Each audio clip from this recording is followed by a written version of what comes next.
Seemingly unaffected by any sort of shortages whatsoever in the end of 2021, Onyx releases their 9th device of the year, the Onyx Boox Leaf 7-inch.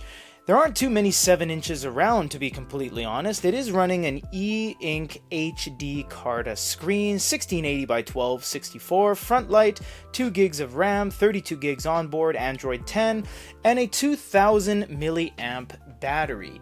You know, they have a 6-inch, they have a 7.8, and they have every other screen size in between.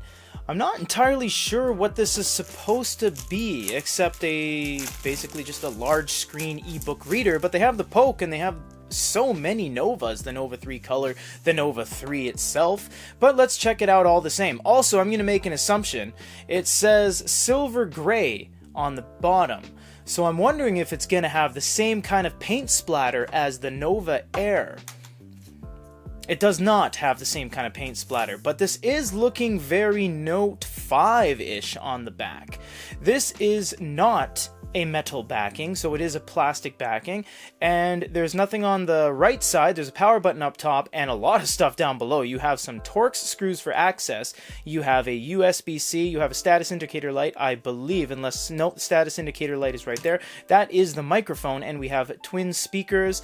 Also, we have some pins on the side. The pins started to show up on the Nova Air, and why that is because this actually comes with a case that you can buy that is compatible with this, I should say, that has physical page turn buttons. Now, if you also notice, they've taken a page out of the Boox Note Air line, who took it from Remarkable, this whole asymmetrical ledger, double bezel, contrasting color type of thing on the side, although this doesn't have note-taking capabilities. So let's put this off to the side for now. We usually show that at the end, but I was so intrigued by the color, we showed it at the start, but it's all the same. Inside, we're going to have a USB-C cable right there, and some warranty information. That sticker is going to be the exact same sticker on the box, so if you need to do any warranty concerns, hold on to that. And your quick start guide with multiple different languages. So this could be exactly what Onyx needs to expand their line and occupy a range of devices that a lot of people just aren't occupying. This is everything that comes in the box with the brand new Onyx Boox Leaf. If you guys have any other questions, comments, or concerns, leave them down below and stay tuned for the full review from GoodyReader.com. For GoodyReader.com and an unboxing, this is Peter.